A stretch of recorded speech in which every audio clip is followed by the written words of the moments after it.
Mr. Romantiko. Kumusta po kayong lahat, mga giliw naming tagapakinig? Inaanyayahan ko po kayong pakinggan ang pagsasadula ng mga liham kasaysayan ng pag-ibig na padala ng ating mga taga-subaybay at bibigyan buhay ng inyong mga paboritong bituin sa radyo. Mga kasaysayang nagtatampo ng mga pusong sugatan, mga pusong sawi, at mga pusong punong-puno ng pagmamahal. Lahat po yan dito sa ating dulang. Mr. Romantiko.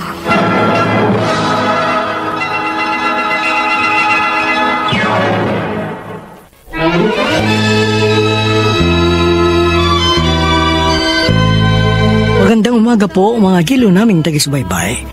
Narito na ang tampok na kasaysayan sa ating palatuntunan. Ang sulat ay padala ng isa nating tagapakinig. Dear Mr. Romantico, tawagin niyo lamang po ako sa pangalang RJ, nag-Nueva Ecija.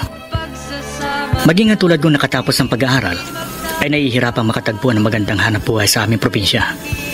Magkaroon man ako ng trabaho, hindi naman sapat ang sweldo. Kaya lang tumuntong ako sa edad na 25, nagpasya ako makipagsapalaran sa Maynila. Kung tayo'y Ano ka mo, RJ? Luluwas ka sa Maynila para doon maghanap ng trabaho? Opo, Itay. O hanap buhay ka na rito sa probinsya. May trabaho nga po ako dito pero magkano lang naman po ang kinikita ko. Kung sa bagay nga. Dahil nga sa baba ng sweldo ko, hindi rin ako gaano makatulong sa inyo ng inay.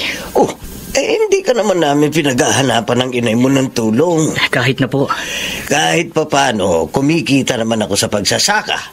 At nakatutulong sa pang-araw-araw natin pamumuhay ang pagtatanim at pagbebenta ng inay mo ng mga gulay. Mabuti na magkaroon po ako ng trabaho na kikita ako ng malaki-laki. Gaya po ng ibang mga kababata ko na nagtatrabaho sa Maynila. Sana nga. Gaya ng mga kababata mo. Makatagpo ka rin ng maayos na hanap buhay sa Maynila. Yan ang pagsisikapan ko, Itay. Para makapaglingkod muna ako sa inyo ni Inay ng ilang taon bago ako magkaroon ng sariling pamilya. Pagpapamilya na agad ang nasa isip mo. Doon din naman ang punta ko balang araw. Bakit? May nobya ka na ba?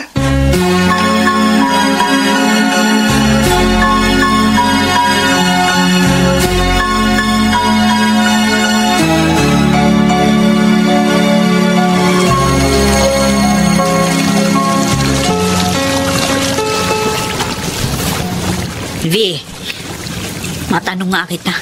Ikaw ba ay may nobyo na? Ay, wala po, Nay. Wala po akong nobyo. Balita ko. May naliligaw na sa'yo. May iba po akong kababata na nagpapalipad hangin sa akin kapag umaalis ako ng bahay. Nililigawan ka sa kalye? Puro biro lang naman po sila sa akin. Abay, kung manliligaw sa'yo, dapat sa bahay. Hindi naman po sila seryoso. Tsaka hindi ka babaeng kalad ka rin para ligawan sa kalye. Kung may nobyo na po ako, di sana may tumulong na po sa atin sa pagbitbit ng mga labada natin dito sa ilog. Kayang-kaya naman nating magbitbit ng mga labahin natin. Pero sa susunod na buwan hindi ko na po kayo matutulungan sa paglalaba dito. Bakit?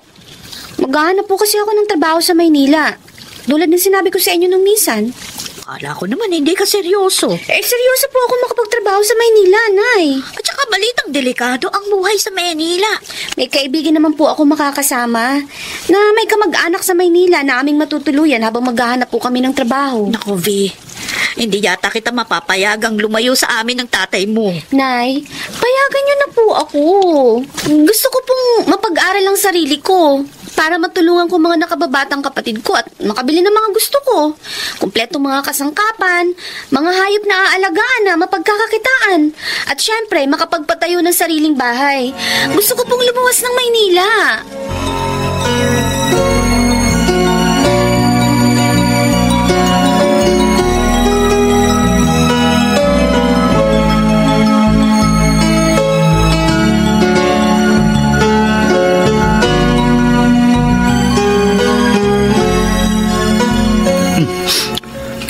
Pareho pala tayong bagong salta dito sa Maynila.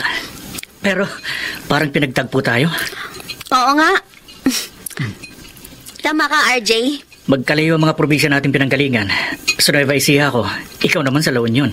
Pero magkatabi ang mga pabrikang napasukan natin. At dito tayo nagkakilala sa restaurant na madalas nating kainan. Kapag nagkataon, matutupad ang pangarap ko na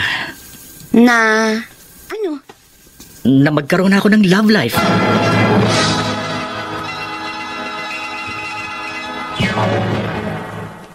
Mr. Romántico. Mr. Romántico, nagpahaging na ako kay V na may pagtingin ako sa kanya. Dahil gusto ko na magkaroon ng nobya. Gaya ng ibang kaedad ko, na gusto na rin magkaroon ng karelasyon. Kung tayo'y magdako. Ano, Lita?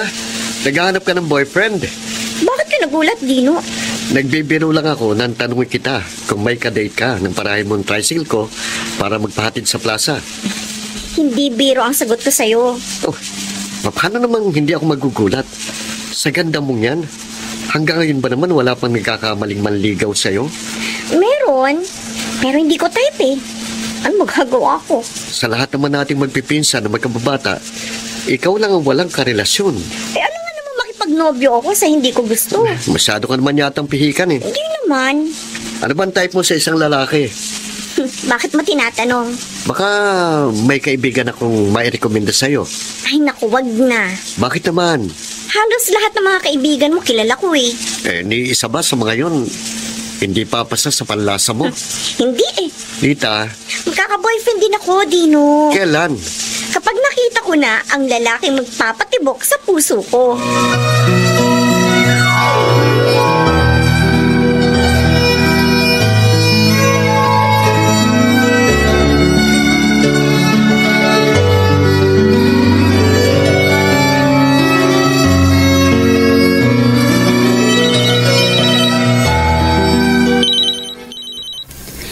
Hello, Nay? Di, nasa trabaho ka pa ba? Ay, wala po. Hindi po ako nag-overtime ngayon. Kaya narito na po ako sa boarding house na tinutuluyan ko. O, napatawag po kayo. Kumusta ka na, anak? Okay lang ako dito sa Maynila. Nakasabi mo lang yan, ha? Hindi, okay lang po talaga, Nay. Anak, kung nahihirapan ka. Hindi po. Madali lang naman po ang trabaho ko dito sa pabrika. At marami na po ako mga kaibigan doon kahit mahigit 1 buwan pa lang po ako nagtatrabaho. Baka naman, meron ka na ring kaibigan doon, ha? Nanay talaga? Ay. Wala ho. Huwag ka maglilihim sa akin. Hindi po. Tsaka promise, kung magkakaroon ako ng boyfriend, kayo ang unang makakaalam.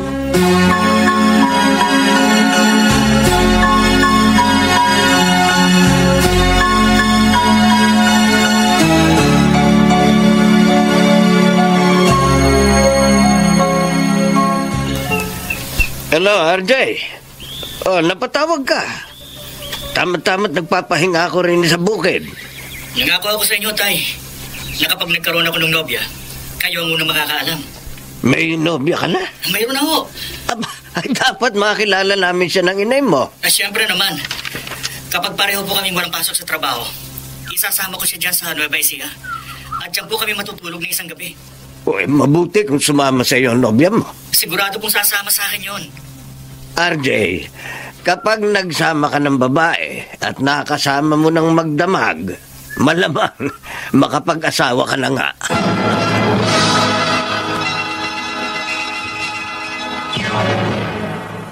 Mr. Romántico. Mr. Romántico, hindi ko lang ipinalam sa itay ko. Pero kahit ilang linggo pa lang kami nagkakaunawaan ni V, may namagitan na sa amin. Bagay na inilihim din ng nobya ko sa kanyang mga magulang. Kung tayo'y magkakalayo, mapapatawad mo ba ako? Hello, V. Sigurado ka, ha? Opo, Nay. Kahit naman nung may boyfriend na ako dito sa Maynila, hindi ako sumasama makipag-date sa kanya ng nag-iisa. Abay, dapat.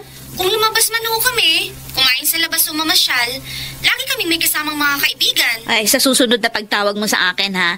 Ipakilala mo sa akin. Opo, Gusto kong makita at makilala kung sino yung naging nobyo mo. hindi ho siya taga rito sa Maynila. Gaya ko rin po siyang laking probinsya. Ay, hindi na mahalaga sa akin kung taga saan yung karelasyon mo. Ang importante, malaman ko kung mapagkakatiwalaan ba yan at marunong sa buhay.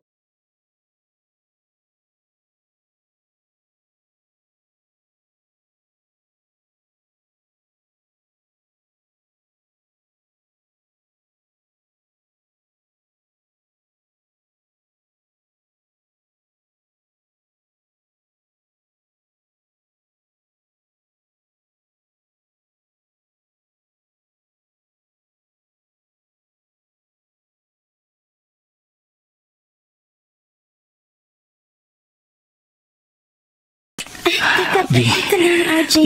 Teka lang. Short time lang tayo sa motel. Huwag natin sayangin ang mga oras. Tulad ng dati. Ha? Yung sinasabi ko sa'yo. Ako nang bahala doon. Gaya na pangako ko sa'yo. Tutuparin ko ang mga pangarap mo. Ibibili kita ng mga gusto mo. Ng kumpletong mga kasangkapan. Mga hayop na alagaan. At ipagpapatayo kita ng sariling bahay. Hindi naman yun eh. Isang taon mo nang sinasabi yan. Wala pa nung maging tayo. Tutuparin ko lahat ng pangako ko sa'yo kapag nakasal na tayo. Kailan ba tayo pakakasal? Yan ang pag-usapan natin. Kapag nakaipon na ako. Hindi mo ba pwedeng madali ng pag-iipon? Bakit nagmamadali kang pakasal? Nagagawa naman natin ang gusto natin. Dahil pareho tayo nagtatrabaho dito sa Maynila, kaya malaya tayo magpunta kahit saan. Pero alam mo, hindi kita matutulungan sa pag-iipon para sa kasal natin. Dahil bilang panganay, sa akin umaasa mga kapatid ko. Kaya nga hindi ko nagawang mag-self-supporting para makapagtapos ng pag-aaral. Kaya ng unang plano ko nung makipagsapalaran ako rito. Makakasal din tayo. Matutupad din lahat ng pangako ko sa'yo. Ang sinasabi ko sa'yo, baka magalit sa akin ng mga magulang ko kapag nalaman nilang boyfriend pa lang kita pero parang mag-asawa na tayo. Hindi lang naman tayo magkarelasyon na gumagawa ng ganito eh. Masama pa namang magalit ng nanay ko. Kung ano na kasing inaalala mo. Okay naman sa'yo na magmotel tayo. Oo. Pareho lang tayong may gusto nito. Pero paano kapag... Kapag ano? Kapag nabuntis ako.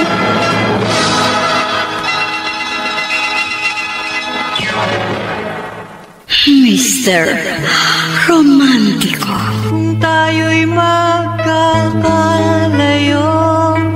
Dear Mr. Romántico, nang lumuwas ako sa Maynila, nakapagtrabaho ako sa isang pabrika. Sa lungsod ko nakilala at naging nobya si B, na galing din sa probinsya. Ilang linggo pa lang kayong magkarelasyon, may namagitan na sa amin. Kaya nag-alala si B na baka magdalang tao siya. Kung tayo'y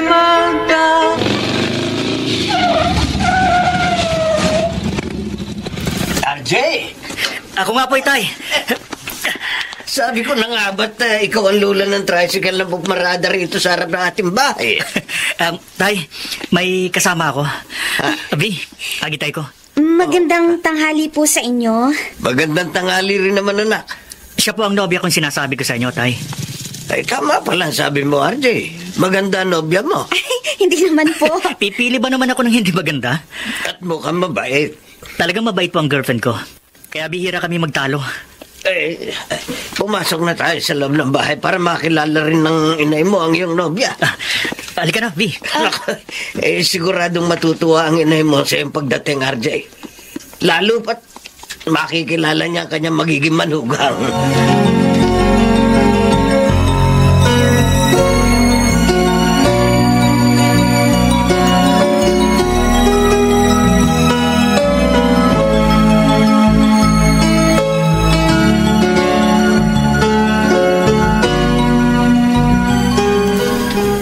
RJ, hindi ba nakakahiya sa mga magulang mo? Alam nila mag-boyfriend pa lang tayo pero magkasama na tayong matutulog sa kwarto. Makabago ng panahon, B. Saka, hindi na makaluma mga magulang ko. Naiintindihan na nila tayo. Mabait ang inay at itay mo. Asikasong-asikaso nila ako. Kasi ang gusto nila, mawili ka dito sa amin. Parang gusto ko nga magtagal ng bakasyon natin dito sa inyo eh. Pwede naman tayong pumarito minsan sa isang buwan para mas lalo ka mapalapit sa parents ko. Ay sige, kapag may pagkakataon, bumalik tayo uli rito. At minsan naman sa pamilya mo sa La Union ako magbabakasyon, ha? Saka na. Gusto ko rin makilala ang mga magulang mo. Ay, nagkakilala naman na kayo ng nanay ko, di ba? Sa video chat lang. Magkakakilala rin kayo ng personal. Gaya movie. Napalapit ka na sa mga magulang ko. Siyempre, gusto ko, mapalapit din sa mga magulang at mga kapatid mo sa probinsya ninyo. Pero RJ... Para wala tayong maging problema. Sakaling dumating ang araw na magpakasal.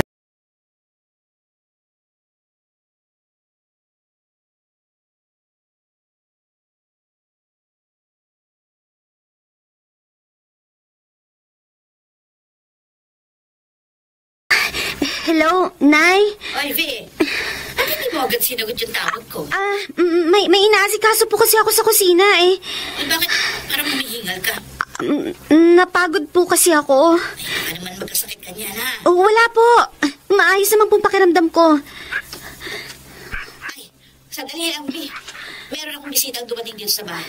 Tsaka na lang kita tatawagan ulit, ha? O, sige na. Sige po, Nay. Mabuti hindi nagtagal ang pag-uusap namin ni Nanay. Kung nagkataon, baka mahalata niya na masama ang pakiramdam ko. Ano kaya nangyayari sa akin? Bakit ilang araw ng tuwing umaga parang babaliktad ang sikmura ko?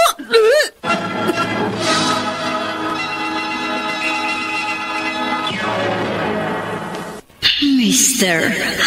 Romántico. Mr. Romántico, lingid sa akin. May nararamdaman ka kaiba si V sa kanyang katawan. Kaya nagpadoktor ang girlfriend ko. RJ, may problema tayo kaya niyaya kita rito sa tabing dagat. Wala akong alam na problema natin, V. Maayos naman mga trabaho natin sa pabrik ang ating pinapasukan. Hindi naman sa trabaho eh. No, bakit ka umiiyak? Hindi ko na alam ang gagawin ko. Bakit? Ano bang problema? Sabihin mo. At kahit anong gumugulo sa isip mo, narito ako. Sa lahat ng oras, handa akong tulungan ka. Ilang araw nang masama ang pakiramdam ko. Na magpa-check up ako. Kinumpirma sa akin ng doktor na nabuntis ako. Ha? Paano? Kahit nag-iingat tayo, nangyari pa rin ang inaalala natin. Huwag kang mag-alala. RJ. Hindi kita pababayaan. Pananagutan ko ang dapat kong panagutan sa'yo at sa ating magiging anak.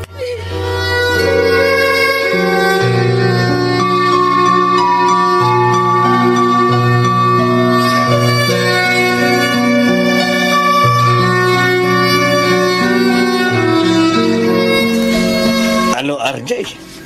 Buntis na si V? Opo, Itay. 2 buwan na. Kaya bigla po ako napauwi dito sa Nueva Ecija. At hindi ko na kayo nahintay na umuwi ng bahay. Pinuntahan ko na kayo dito sa bukid. Huwag ka mag-alala. Itay, pananagutan ko si V. Dapat lang. Alam ko naman pong okay lang sa inyo ni Inay na mag-asawa na ako. Dahil nasa hustong gulang ka na. At boto naman kami ng inay mo sa iyo mapapangasawa. Kaya lang, Tay. Ah. May konting problema. Kakaunti pa lang ang naiipon ko. Hindi problema yon. Hindi pa ako handang mag-asawa. May maliit na bahay ka nang naihanda para sa pagkakaroon mo ng sariling pamilya. Naipatayo ko po yun dahil sa tulong ninyo. Pero sa kasal namin ni B, kulang ang ipon ko. Mapagtutulong-tulungan na natin ang lahat para makapag-asawa ka na. Alam ko naman na hindi niyo ako pababayaan. May kaprasong lupa naman tayo na maaari nating maibenta para sa pagpapakasal mo. Paano naman ang panimula namin mag-asawa? Saka mo na intindihin yun. Ang mahalaga, makasal muna kayo ng nobya mo bago lumaki ang tiyan niya. At ang unang-una niyong dapat gawin, puntahan niyo ang magulang ni V sa La Union at magsabi kayo.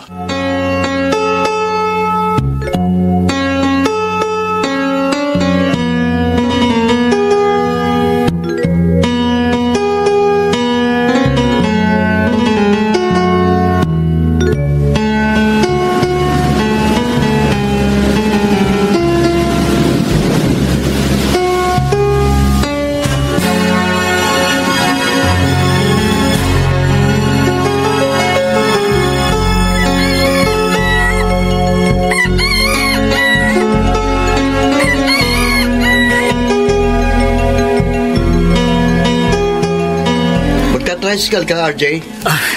Talagang sasakay ako kasi may ayusin ako sa bayan. Ako na maghatid sa'yo.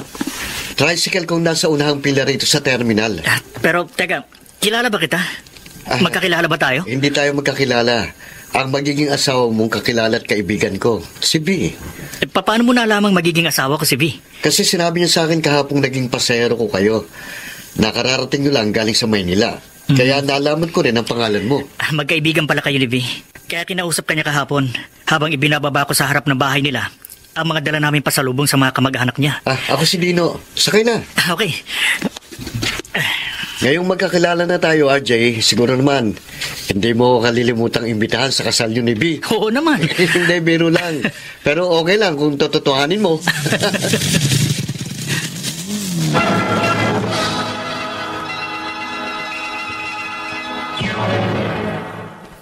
Mr. Romántico. Mr. Romántico, palabiro ang tricycle driver na si Dino. Kaya siya ang una kong naging kaibigan sa probinsya ni Navi. Bukod sa kanya, may isa pang gusto palang makipagkaibigan sa akin. Ano, Lita? Gusto mo ring maging kaibigan si RJ? RJ pala ang pangalan ng bagong naging kaibigan mo. Oo. Siya yung sinasabi mong nakita mong kausap ko sa terminal kanina na nakasombrero ng puti. Pasakay sana ako sa tricycle mo nung lumapit siya sa'yo. Ay, hindi kita napansin Ay, hindi na kita binati kasi nakatingin ako sa kausap mo. Masayang kausap si RJ. Kaya parang matagal na kami magkakilala. Dapat pala binati na kita para nakilala ko rin siya. Uy, pwede naman kitang pakilala sa kanya kasi malamang magtagal siya rito sa probinsya. Talaga ha? Oo, ikaw pa. Pero teka, bakit parang interesado ko yata kay RJ? Wala lang. Anong wala lang? Pinara mo pa ang tricycle ko para lang malaman mo kung sinong bagong naging kaibigan ko kanina sa terminal. Type mo si RJ, no? Oy, hindi Pinsan, huwag ka na magkaila sa akin. Hindi magiging interesadong isang babae sa isang lalaki nang walang dahilan. Kaya lang, Lana, huli ka na eh. Ha? Anong huli na ako? Mag-aasawa na si RJ. Ha? Oo. Kaya kung kursunada mo si RJ,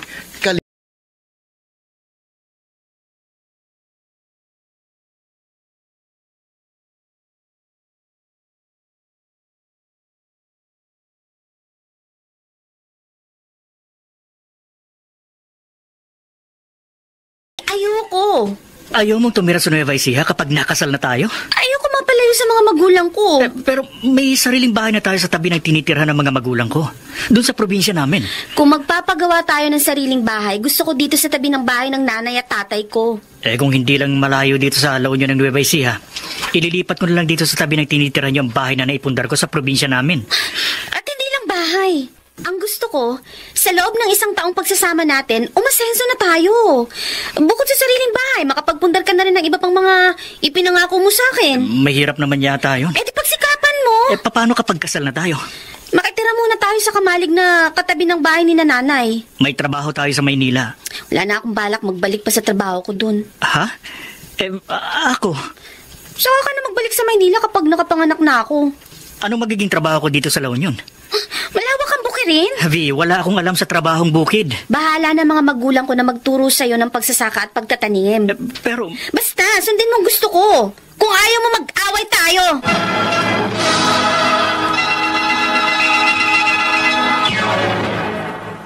Mr.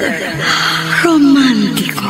Kung tayo'y magkakalayo.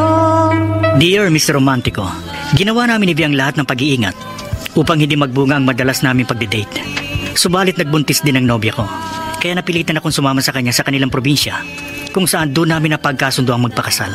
Ang problema, gusto ni V na doon na kami permanente manirahan sa tabi ng bahay ng kanyang mga magulang sa La Union. Kung tayo'y Nay? Nag-away po ba kayo ni tatay?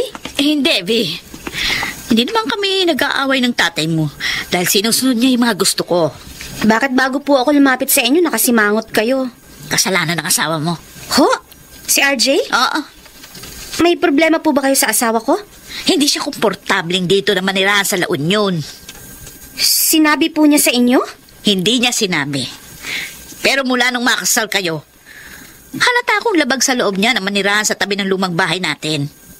At halatang halata din, puro ka plastika ng pakikisama niya sa amin ng tatay mo at ang mga kapatid mo.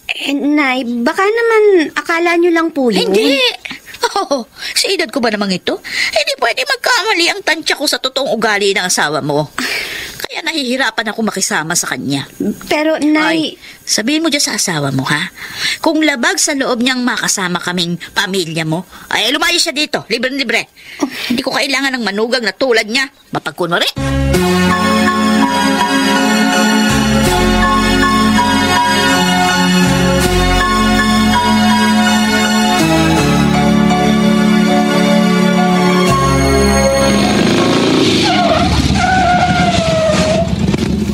Oh, sakay na, Alita. Hindi ako sasakay, Dino. Bakit pinara mo ang tricycle ko? Tatanong ko lang kung nagkakausap kayo. Dino? Alam mo na kung sino tinutukoy ko. Alam ko na, si RJ. Siya lang naman ang kaibigan mo na gusto ko makilala eh. Hindi ko na siya ipinakilala sa'yo kasi may asawa na nga siya. At kaibigan pa natin at kababatang napangasawa niya. May masama ba na makilala ko ang asawa ni V? Wala naman. Pwede pakilala mo ako minsan kay RJ. Oh, sige. Kapag naging pasero ko si RJ, idadaan ko siya rito sa harap ng bahay niyo para maipakilala ko siya sa'yo. Pangako yan, ha? Oo. Pero kung ako sa'yo, sa halip na makilala mo si RJ, ang pag-aksayahan mo na lang ng panahon magkaroon ng boyfriend. Magkaka-boyfriend din ako. Kailan? Kapag nakakilala ako ng gaya ni RJ.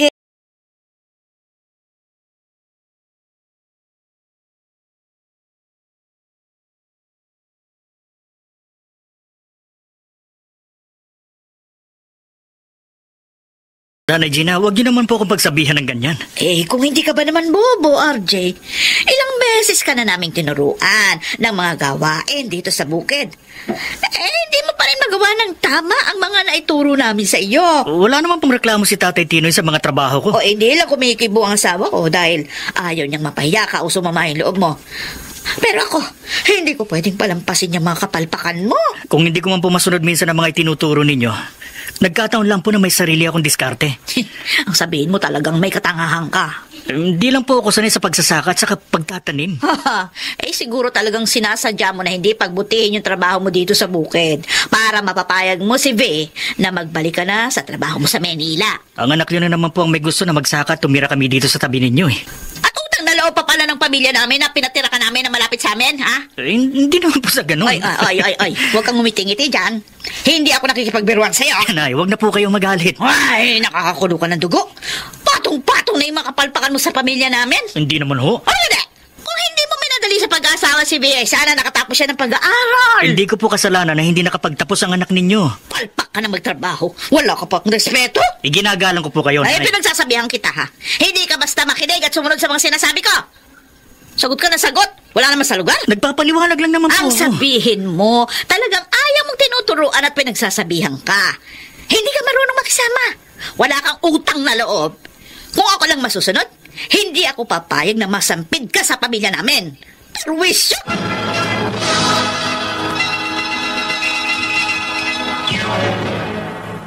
Mr. Romántico. Si Romántico, habang nagtatagal, ang pagtira namin ni V sa tabi ng bahay ng kanyang mga magulang ay lalong nagiging mabigat ang loob sa akin ng biyanan kong babae. At naihinga ko ang problema kong yun sa aking ama. Kung tayo'y Huwag kang magproblema, RJ.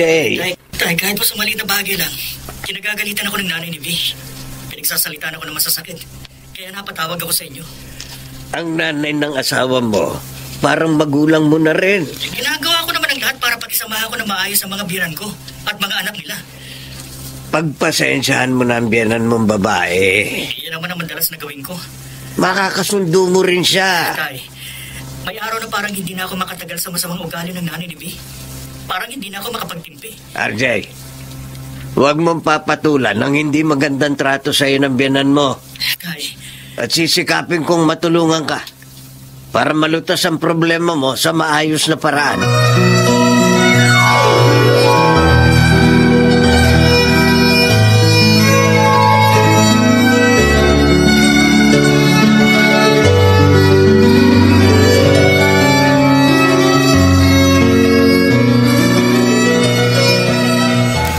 RJ, saan ba lakad mo? Wala akong lakad, Dino. Akala ko, magta-tricycle ka kaya lumapit ka dito sa terminal. Hindi. Ikaw talagang sadya ko. Bakit? Baka matulungan mo ako. Sige, sabihin mo. At basta't kaya ko, hindi ka mapapahiya sa akin. Dino, Yun. nahihirapan ako magtrabaho sa bukid ng mga binan ko. Kasi hindi naman ako sanay sa pagsasaka at pagtatanim. Saka, mahirap ang trabahong bukid. Wala naman ako mapasok ang ibang trabaho dito sa La Union.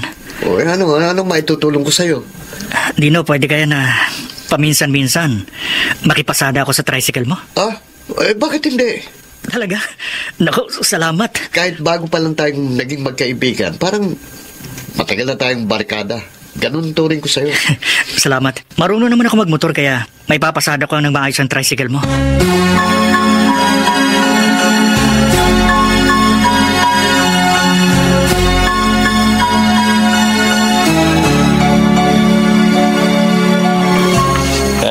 Balae.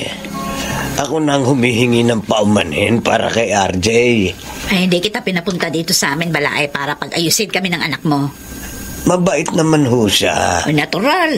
Kakampihan mo yung anak mo. At konsentihin mo yung katangahan at katigasan ng kanyang ulo. Hindi naman pong matigas ang ulo ko, Nanay Gina. Ay, pabayaan mo kami ng ama mong mag-usap. Opo. Balae, hindi ako konsentidor. Sabihin mo mga pagkakamali ng anak ko at ako mismo ang magtuturo sa kanyang itama ang mga mali. Hindi na, Balae. Kumukulo ang dugo ko kapag nakikita ko yung anak mo. Kaya sinusoli ko na siya sa inyo.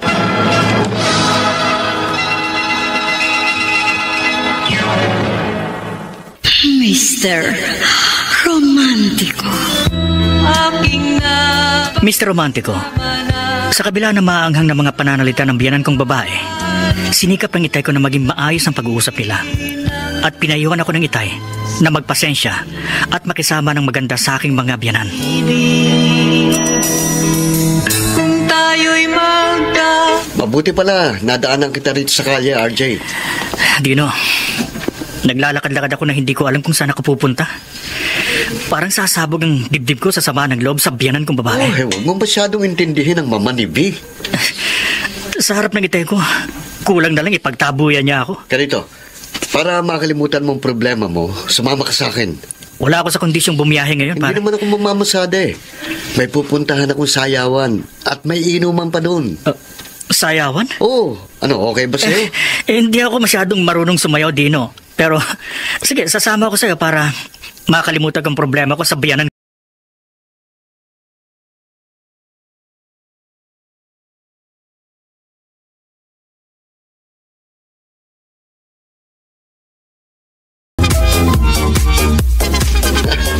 Muntik na pala kayong nagkahiwalay ng asawa mo dahil sa biyanan mong babae, RJ. Oo, Dino. Halos ipagtabuyan ako ng nanay ni B. Napakiusapan lang ng asawa kong nanay niya na pagpasensyahan ako at bigyan ng pagkakataong tuparin ang mga pangako ko sa kanya. May katarayan talagang biyanan mong babae. Kaya marami sa mga kabarangay namin ang ilag sa kanya. Mabuti na lang naging kaibigan kita. May napaghihingahan ako ng sama ng loob. RJ, may ibang mas makatutulong para mawalang sama ng loob mo. Kaya isinama kita rito sa sayawan. Sino? Ano? Yang katabi mo sa kabilang mesa. Ha? Na kanina pa naghihintay na ipakilala kita sa kanya. Si Lita yan, napinsan ko. Psst, Lita. Si RJ, barkada ko. Tay, kumusta ka, RJ?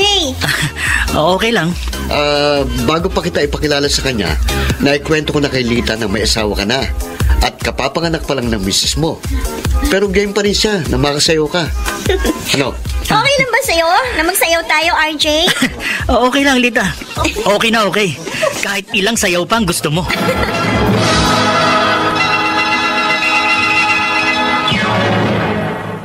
Mr. Romantico. Kung tayo'y Dear Mr. Romantico, hindi ako tumutol sa kagustuhan ni V na doon kami manirahan sa tabi ng bahay ng kanyang mga magulang sa La Union. At sinikap kong pakisamahan na maayos ang aking mga in-laws. Ngunit kahit nakasal na kami, naging mabigat ang loob sa akin ng kanyang nanay. At upang makalimutan ko ang problema ko sa biyanan kong babae, nakipagmabutihan ako sa ibang babae. Kung tayo'y magkakala. V. RJ? Gising pa ako dahil talagang hinintay kita. Saan ka galing? Napainom lang ako ng konti kina Dino. Nagbigyan ko yung imbitasyon ng kabarkada kong yun bilang makikisama sa kanya kasi nakakahiya kung tatanggihan ko siya dahil minsan pinapayagan niya akong ipasada ko ang kanyang tricycle. Bakit hindi mo sinasagot ang mga tawag at text ko sa'yo kanina? Kasi lobot ang cellphone ko kanina pa. Lagi kang may alibi, buwisit ka? Bakit ba kasi iinit-init ng Sino ulo? hindi mag-iinit ang ulo? Mahigit isang taon na tayong nagsasama, wala pa rin nagbabago sa buhay natin. Nagtatrabaho naman ako sa bukid. Pumapasada ng tricycle. Sa lahat ng mga pangako mo, ni isa walang natupad. Maghintay ka lang. Ano maghintay? May pagpapatayo din kita ng bahay. May bibili din kita ng kumpleto mga kasangkapan, mga hayop. Hanggang pangako ka lang eh, manluloko. Hindi naman kita niloloko eh. Bakit? Ha? Masyado ka lang materyosa. Anong materyosa? O di ba? Pinaasa mo lang ako. Yun ang sabihin mo. At ako pa ang minamasama mo ngayon, ha? Walang hiya ka. Hiya! Ay, ano bang ginagawa ko? Sinusuntok mo ako, ha? Hindi lang kita susuntukin, totadyakan pa kita!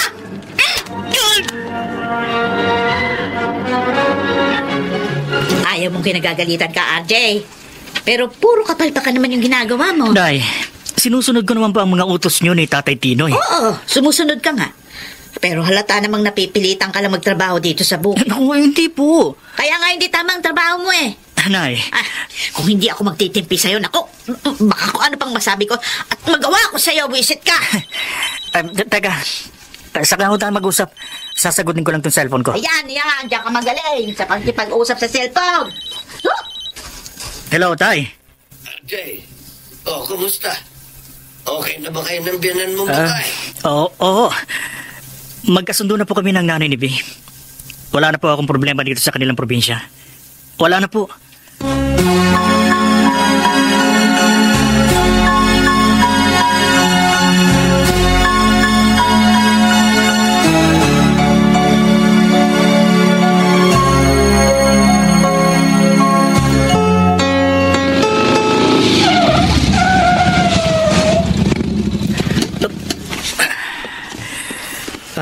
Dino, ito ng boundary ko. Ajay. Uy. Eto. Aksidente ka ba sa pamamasada ng tricycle? Ano ko, hindi. Hindi. Oo, hindi. Bakit may pasang isang mata mo? Ano ba, black eye? Kasi sinuntok ako ni B kahapon. Siguro hindi mo lang napuna kanina. Dahil madaling araw nang nilabas ko yung tricycle. Eto, masakit pa nga ang hita ko dahil tinadyakan din ako ni B. Ba? Bakit pumapahig ang sakatan ng asawa mo? Ganun talaga siya eh. Nananakit kapag nag-aaway kami. Pinagpapasensya ko na lang para walang gulo.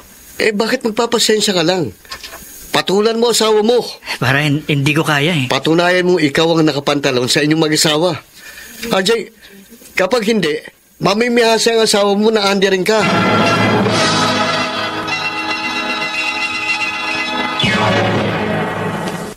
Mr.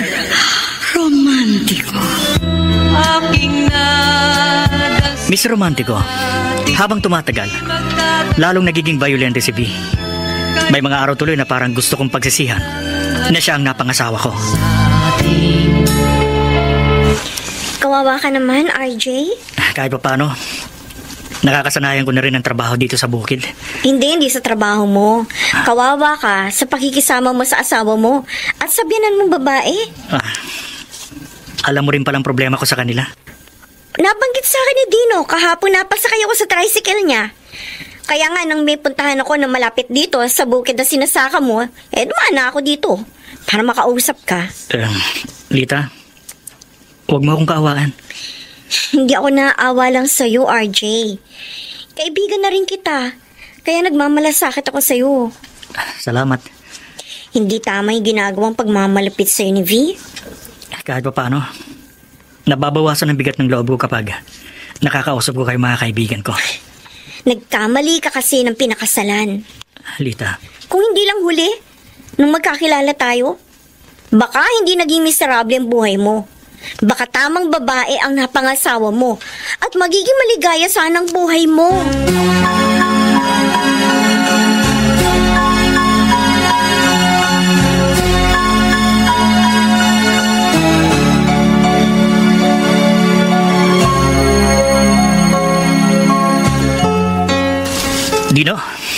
Nagtataka ako kay Lita.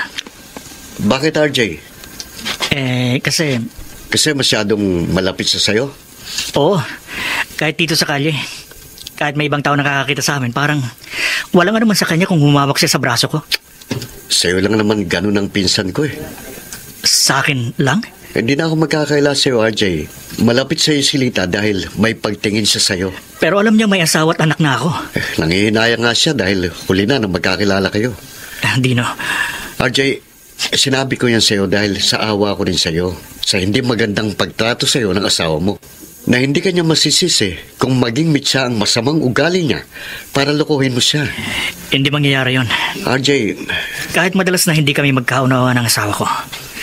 Kahit madalas na hindi magandang trato sa akin ni B, hindi magiging dahilan yun para lokohin ko siya. Hindi ko maaatim na pagtaksilan ng aking asawa.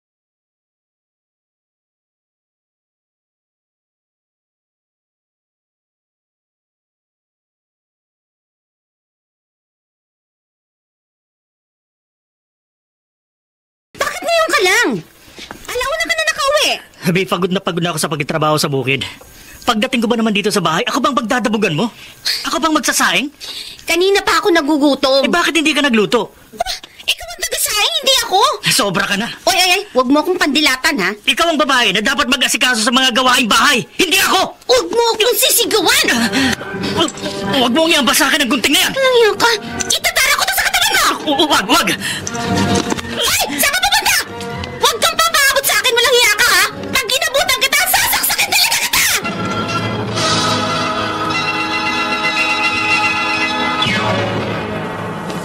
Mr. Romántico.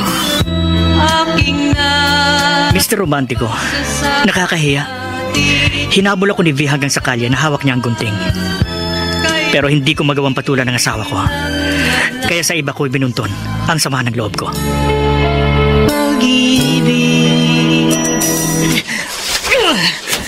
Sige, Jay, sige. Lapas mo galit mo, sige. Dino, pasensya ka na. Naisuntok ang kamay ko sa puno ng saging ninyo. Oo, naintindihan kita. Sige lang, kasi sige lang. Sobrang na si V. Ang daling mag-init ng ulo. Masyadong violente. Pinamiyasa mo kasi. Naanda rin ka, kaya ganyan. Kung hindi nga lang ako nakatakbo, baka nasaksak niya ako ng gunting. RJ, huwag kang matakot sa asawa mo. Natroma ako sa paghabol niya sa akin na may hawak na gunting. Malamang tinakot ka lang niya para maging sunod-sunuran ka sa kanya. Alam mo, hindi ko na tuloy alam kung uuwi pa ako sa kanya o hindi na. RJ, kung hindi mo kayang hiwalayin si B, hindi nga dahil ayoko mawalay sa akin ng pamilya ko. Lalo ng anak ko. Paano yan? Papayag ka bang habang buhay na lang niyang anderin?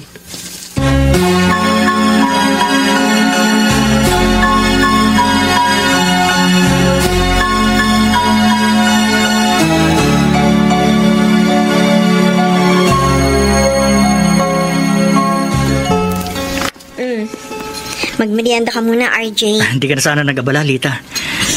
Para sandwich at juice lang. Busog naman ako. Tsaka alam mo, hindi ka abalahan, kundi kasiyahan para sa akin na mapagsilbihan ka kahit papano. RJ, hayaan mo ipadama ko sa'yo ang pagmamahal na hindi ipinadarama sa'yo ng asawa ko. Lita, ang kamay ko. Pilit kitang niyaya dito sa loob ng bahay namin na mapadaan ka. Dahil gusto kong... Baka may ibang makakita sa atin. Alam mo, awang-awa ako sa'yo nang malaman ko kay Dino na hinabol ka ng saksak ng gunting ng asawa mo. Kasi, mahal kita eh. Lita? Mahalin mo rin lang ako. Handa ako makisama sa'yo. Sa piling ko, hindi ka mamumroblema. Hindi magiging miserable ang buhay mo. Liligaya tayo, RJ. Paliligayahin Lita. kita.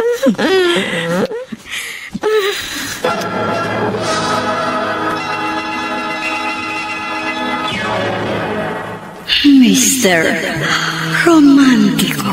Kung tayo'y magkakalat. Dear Mr. Romántico, dahil sa pagiging malambing at magiliw sa akin ni Lita, nakalimutan ko ang problema ko sa aking asawa at sa aking biyanang babae. Si V naman, lalong naging bayolente sa akin. Minsan nagkasagutan kami. Hinabol niya ako ng saksak ng gunting. Dahilan upang lalong maawa sa akin si Lita at inakit niya ako. Kung tayo'y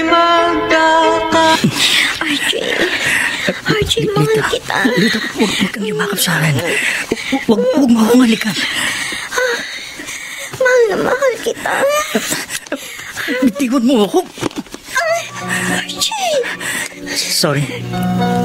Hindi ko gusto maitulak ka. Nabigla lang ako.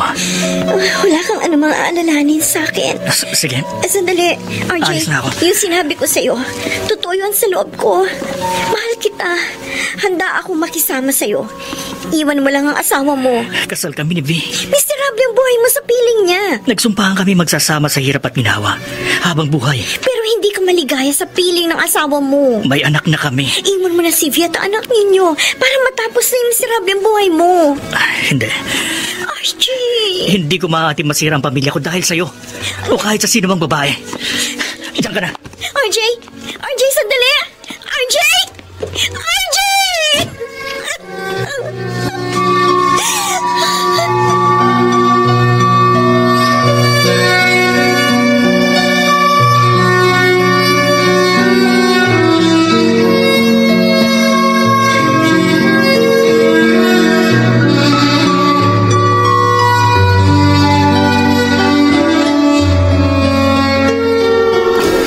RJ, bakit ka napapatango?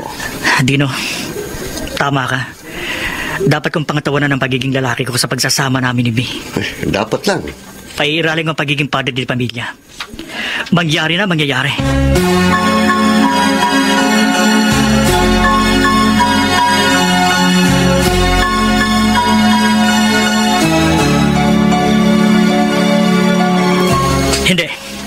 Hindi, V. Hindi ako susunod na lang lagi sa mga gusto mo. Ha? Kaya pala hindi ka kumain kagabi. Masama ang loob mo sa akin, ha? Kahit magalit ka, hindi ako papayag magtayo ng bahay katabi ng bahay ng mga magulang mo. Dahil ayokong tumira dito sa La Union habang buhay. Aba! Palibhasa may pinuntahan lang sila nanay at tatay. Nagtatapang-tapangan ka, ha? Tingnan ko yung tapang mo. Binabalaan kita. Masasaktan ka na naman sa akin? Huwag mo akong sasaktan sa pagkakataong ito. Anong wag? Anong wag, ha? Ha? Tigilan mo ng pananakit. Aray ko, ang braso ko! Tigilan mo! Ba't? Sa mahigit isang taong pagiging mag-boyfriend natin at sa mahigit isang taong naging mag-asawa tayo, lagi ikaw ang nasusunod. Kahit sa malilit na dahilan, lagi mo akong inaaway, sinasaktan. Kahit sa harap ng ibang tao, hindi mo ako binibigyan ng kahihiyan. Hindi mo na ako nirerespeto. RJ! Nagtitimpi ako. Nagpapasensya.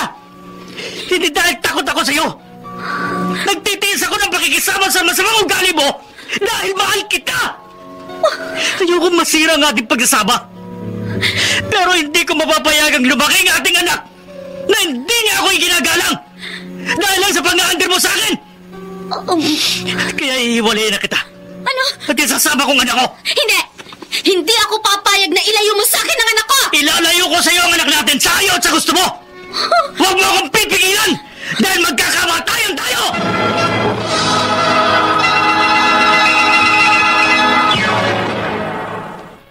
Mr. Romántico. aking na Mr. Romántico, sa kabila ng pagtutol ng aking asawa, umalis ako sa La Union kasama ang aking anak. Nagtuloy ako sa aking mga magulang sa Nueva Ecija. pag-ibig kung tayo'y RJ, mali na inilayo mo ang anak mo sa iyong asawa at dinala mo rito sa Nueva Ecija. Gusto ko nga po sanang isama ang anak ko sa Maynila, Itay. Pero alam ko, magiging mahirap para sa akin na magtrabaho na kasama ang bata na mag-iisang taon pa lang. Ayoko rin pong mahirapan ang apo ninyo. Kaya, ipagkakatiwala ko po muna siya sa inyo. Kapag nagkatrabaho na ulit ko sa Maynila, yun ay kung papayag po kayo ng inay. Hindi namin matatanggihan ng inay mo ang aming apo. Salamat po, Itay. At hindi rin kita pipigilan muling makipagsapalaran sa Maynila, anak.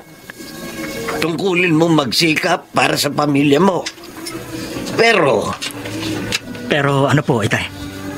kailangan pa rin nating ayusin ang lahat.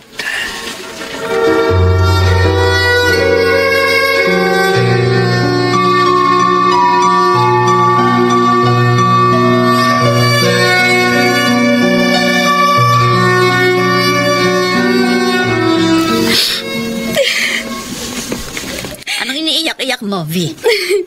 Nay, masakit po sa loob ko na mapalayo sa akin ng anak ko. Ay, kasalanan mo. Huwag po ako sisihin niyo. Pumayag kang ilayo sa'yo ni Ajay ang iyong anak. Hindi po ako pumayag. Pero naging mapilit po ang manugang niyong isama sa pag-alis niyang anak ko. Eh, kung nagkataon na nandito kami ng tatay mo, hindi magagawa ng asawa mo yung katarantaduhan niya. Nagrebelde na po si RJ dahil sa pagmamalabis natin sa kanya. Ang sabihin mo, talagang masama ang ugali ng asawa mo.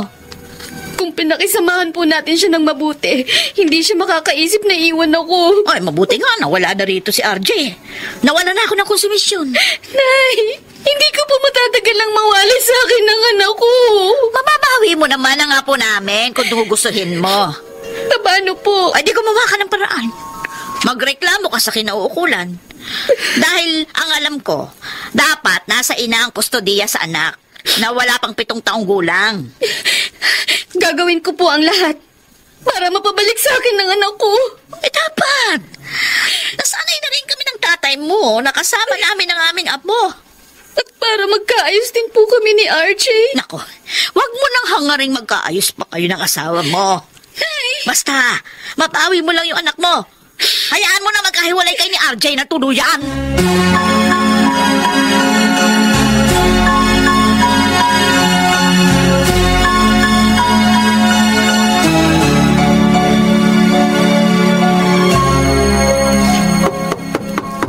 Tao po. Sandali lang. Sinong sanggulang umiiyak? Ang anak mo, Vic. Ako nga. Kasama ko ang anak mo. Ang anak ko! Oh, eto. Kunin mo itong anak mo. Anak ko! Anak! Tumahan agad ang anak mo nang kargahin mo siya. Parang naramdaman niya ang yakap ng kanyang ina. Tay, maraming salamat po. Ibinalik niyo sa akin ang anak ko. Maraming salamat. Hindi maaaring hindi ko ibalik sa iyo ang anak mo, V. Hinintay ko lang munang lumuwas sa Manila si RJ bago ko dalhin sa iyo ang bata. Sa ilang araw na pagkakalayo po sa akin ng anak ko, hirap na hirap po ang loob ko. Alalang-alala po ako sa kanya. Ikamamatay ko kapag habang buhay na palayo sa akin ng anak ko. Naiintindihan kita. Alam kong labis kang mag-aalala sa anak niyo ni RJ na inilayo niya sa iyo.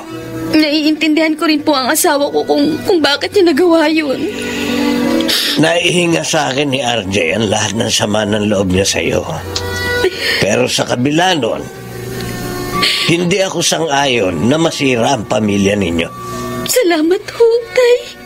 Karapatan mo bilang ina na makasama ang anak mo. Kahit maghinanakit pa sa akin si RJ. Pero sana naman, mapatawad mo ang anak ko. Wala po akong sama ng loob kay RJ. Ang ginawa po niyang pagre-rebelde sa akin at pagtangay sa aming anak, yun na nagmulat sa akin sa mga pagkakamali at pagkukulang ko sa kanya. Nagsisisi ako sa lahat na naging kasalanan ko sa asawa ko. At sa kabila po ng lahat, mahal ko pa rin siya. At ayokong tuluyan kaming magkahiwalay.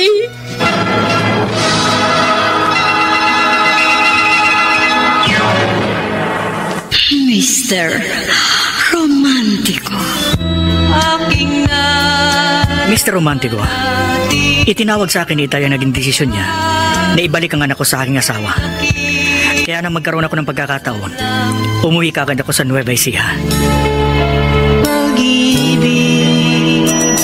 RJ, anak. Po. Masama ba ang loob mo sa akin? Hindi ho. Naiintindihan ko po kayo. Salamat naman kung ganon. Nagpapasalamat nga po ako sa ginawa ninyo. kung hindi niyo ibinili kay Vi ang aming anak, hindi ko malalaman na mahal pa rin niya ako, gaya ng nararamdaman ko sa kanya. Anak, buuin ninyo ng asawa mo ang inyong pamilya. Kay, gustong-gusto ko pong magsama kami uli ni Vi para lumaki po ang aming anak na kumpleto ang aming pamilya. Pero paano po mabubuo ang pamilya namin kung ayaw lumayo ng asawa ko sa kanyang mga magulang? Lalo pa sa kanyang nanay na hindi ko naman makasundo. Habang buhay na lang po ba ako magtitiis ng pakikisama sa kanila? Pakikipagplastikan sa mataray kong biyanan? Mag-usap kayong mabuti ng asawa mo. Itay. Kayo, RJ, kayo lamang mag-asawa ang dapat magpasya sa inaakala ninyong makabubuti sa buhay at kinabukasan ng sarili ninyong pamilya. Kung tayo'y magkakanta. Vi, gusto kong ilagay sa ayos ang ating pagsasama. Ang buhay nating pamilya. Iyan din ang gusto kong mangyari, RJ. Kaya nagpapasalamat ako. Nagbalik ka rito sa La Union. Nagkausap tayo. Nagkaliwanagan. Magiging maayos ang pagsasama natin. Ang buhay at kinabukasan ng ating anak. Kung papayag ka sa gusto ko. Oo. Oo, RJ. Natapos kong makilala ang aking pagkakamali. Walang dahilan para tumanggi ako sa gusto mo. Katungkulan ko bilang asawa mo ang sumunod sa desisyon mo bilang padre de pamilya. Hindi ka magsisisi. Sa lugar na titira natin, doon sa Nueva Ecija, gagawin ko ang lahat para maging maayos at maligaya ang buhay natin mag-anak. Dahil hindi ko kaya. Hindi ko kakayanin ang mabuhay na mag-isa kung tayo'y magkakalayo.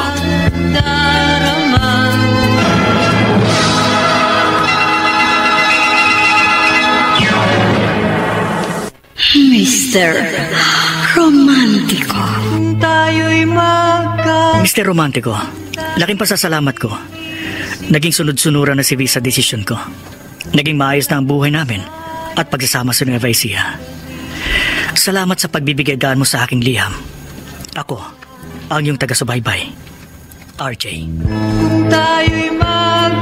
Mga kaibigan, napakinggan po ninyo ang ating dula na ginampanan ng mga sumusunod: Lionel Benamin, Chiquit Amor, Phil Cruz, Maynard Landicho, Jenaline de la Cruz, Soundman Jerry Mucha. Sa musika ni Boboy Salonga, Technician Eric Lucero at Bong Muyar. Ang kasaysayang inyong napakinggan ay mula sa panulat ni Orly Aquino, sa direksyon ni Rosana Villegas.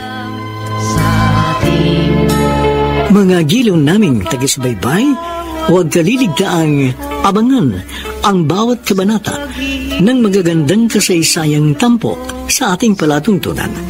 Hanggang sa muli, ako po ang inyong